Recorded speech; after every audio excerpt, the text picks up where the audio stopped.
우리는 어릴 때 이런 소리 한 번쯤은 듣고 살았습니다. 애가 재능은 참 많은데, 재능은 참 많지만 평생 발휘를 못하는 건 우리네 숙명과도 같습니다. 이상한 듯 낭비하거든. 마찬가지로 변신뿐만 아니라 빙의, 그리고 환각 능력까지, 이 모든 능력을 갖춘 악마가 나오는 영화 변신, 아니죠, 변신입니다. 이 영화는 기획 단계에서부터 문제가 있습니다. 방구가 입에서 나온 것은 처음 봤죠. 뭔 개소리야! 영화에는 장르 불문 영화에 필수적으로 존재하는 구도가 있습니다. 그것은 프로타고니스트와 안타고니스트입니다. 대부분 프로타고니스트를 선, 그리고 안타고니스트를 악으로 칭하곤 하죠. 흑과 백의 대립구도라고 보시면 됩니다. 즉, 영화 2019년작 조커의 경우 조커는 프로타고니스트, 조커를 방해하는 인물들을 안타고니스트라 칭한다는 겁니다. 마찬가지로 변신에서는 가족을 지키려는 자들을 프로타고니스트 혹은 선으로 볼 수 있고, 가족을 해하려는 자들을 안타고니스트, 즉 악이라고 할 수 있죠. 명확히 구분되기도 하고, 구분이 되어야 이야기가 재밌어지는 건 영화 상식 중의 상식입니다. 가족 중에 누군가를 의심한다는 행위 단 하나만으로 과연 악이라 할 수 있을까요? 의심은 가족을 지키기 위한 유일한 수단이었을 것이며, 그 의심 행위가 살인으로 이어져서야 비로소 악이라 칭해질 수 있는 조건이 성립될 텐데 말이죠. 결국 그럴싸하게 포장한 기획 의도라고 밖에는 표현할 길이 없습니다.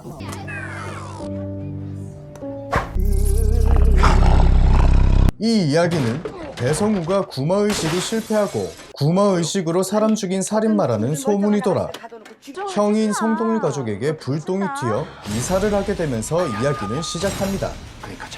생각지 않았던 소재의 공포영화가 될 것 같다라는 생각이. 네, 그 누구도 상상하기 싫었겠죠. 단순 소문으로 이사를 간다는 설정도 설득이 안 되거니와 이 정도는 되어야 이사 간다는 게 납득이라도 되는데, 일단은 지켜보기로 했습니다. 이사 후부터가 진짜 골 때림의 시작인데 오류투성이입니다.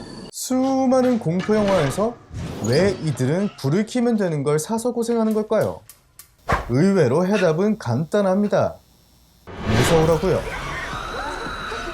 긴장감을 유발시키는 가장 기본적이면서도 가장 쉬운 방법은 물리적 시야를 차단하는 것. 어두운 이곳 저곳에서 나오지 않을까? 이렇게 고민하는 사이에 긴장감이 계속 증폭되는 거죠. 이렇게 한 번 등장해 줌으로써 긴장감이 살짝 완화. 연애처럼 밀당을 잘해야 한다는 건데, 하지만 이 영화는 애초에 밀당이고 자시고 CR도 안 먹혀. 왜? 자는 시간에 집에 킬 수 있는 불은 죄다 켜놓거든요. 사실 성동일은 강남 빌딩 건물주였을 수도 있습니다. 이건 자겠다는 건지 깨어있겠다는 건지도 모르겠고, 보통은 이런데 낮 같은 밤, 백야현상입니다. 더 재밌는 것은 성동일 내가 이사를 한 후 매일 밤 옆집에서 무드질하는 소리가 들리는데, 무드질 ASMR을 하시는지 바로 옆에서 무드질하는 듯한 사운드와 되게 확성기 하나 장만하신 듯 아주 생생하게 들립니다. 결국 성동일 내는 참다 못해 경찰을 부르고 경찰이 확인차 집을 수색하러 들어갔는데, 몇 분 전만 해도 무드질하던 이런 장소가 바닥이 피로 흥건했던 이곳이 단 몇 분 만에 깔끔한 집으로 바뀌어 있죠. 까마귀 떼 장면을 보면 그런 능력도 있어 보이네요. 그런데 말입니다. 환각은 시각의 혼란을 줘 있는 것처럼 보이게 만드는 것이지 실제 존재하는 건 아닙니다. 즉, 시청각을 제외한 감각에는 영향이 없다는 것. 그렇다면 감독님의 디테일의 문제라고 밖에는 설명이 안 됩니다. 환각 능력이 납득이 되려면 적어도 경찰이 바닥에 피를 밟고 넘어지는 장면이나 피 비린내로 코를 쥐어 막는 장면이 있었어야 한다는 겁니다. 아니 납득이 안 가잖아. 납득이. 어? 관객들이 바보입니까? We're thirsty for more. 악마는 성동일 가족들로 변신해 가족들을 괴롭히기 시작하고 얼른 가족들이 벗어나야 될 텐데 이 생각이 들게 만들어줘야 하는데 영화 블라인드 지하철씬을 보면 말이죠. 이렇게 주인공을 응원하게 만들어줘야 되는데 이 영화는 등장인물 하나도 빼놓지 않고 흔적도 없이 사라졌으면 좋겠어. 어떻게든 플롯의 인물을 끼워 맞추려 발버둥 치는데 그러다 보니 상식선에서 이해가 안 되는 행동들을 합니다. 둘째가 혼자 지하실을 내려가서 불타 죽어버리는데도 가족들이 원래부터 없었던 애 마냥 찾지도 않아. 왜 이러는 건데? 둘째 딸의 기억을 누군가 지웠거나 너무 정신이 없어서 되는 게 없었거나 이유가 어느 것이 되었든 전부 다 문제입니다.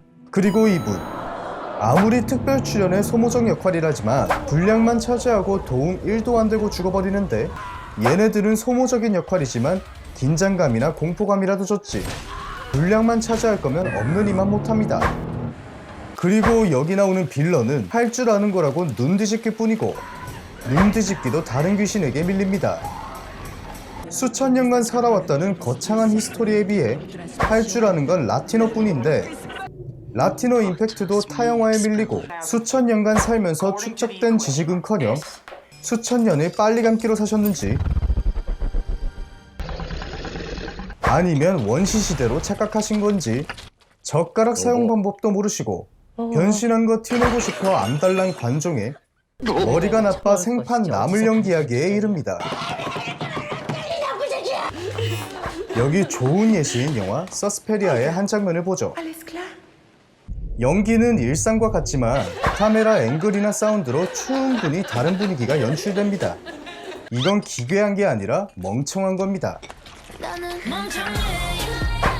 이렇게 개연성이 없게 된 이유를 예상해보면 첫 번째, 촬영이 곧해서 다 함께 뇌정지가 왔다. 두 번째, 대중들은 개돼지라 신경 안 쓸 거라 판단했거나 세 번째, 감독이 똥을 누러 간 사이 촬영이 진행되었다.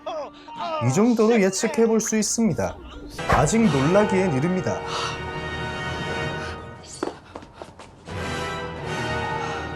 빙의는 본체에 영혼이 들어오는 행태라 주체가 한 명이고 변신은 똑같은 주체가 두 명이죠.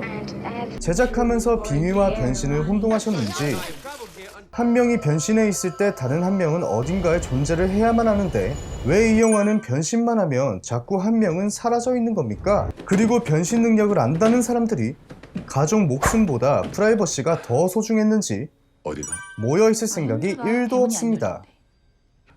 악마가 변신할 수 있는 기회를 자꾸 제공하고 저는 여기서 와일드카드 쓰겠습니다. 이렇게 소리 지르고 난리가 났는데 부모님들은 외식을 나가셨는지 코빼기도 보이지 않는데 아, 집에 계셨군요. 망치로 때린 자국이 보이는데도 세상 차분한 아버지와 엄마. 두 분은 각방을 쓰시는지 차례대로 올라오고 너 찌르고 나 찌르고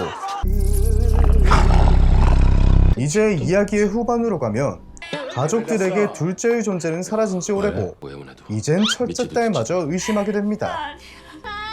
구마 의식이랍시고 첫째 딸을 연락에 패는데 무슨 냄새 안 나세요? 역시나 배성으로 변신한 악마라는 반전. 이들 가족은 악마와 몸싸움 후에 지하실로 내려가 5분 구이 된 둘째 딸을 발견하고 악마와 다시 싸웁니다. 갑자기 악마가 배성우에게 변신이 아닌 비닐을 시전하고 배성우는 십자가 모양의 나무를 날카롭게 만든 뒤 자신에게 꽂은 채 사망하죠.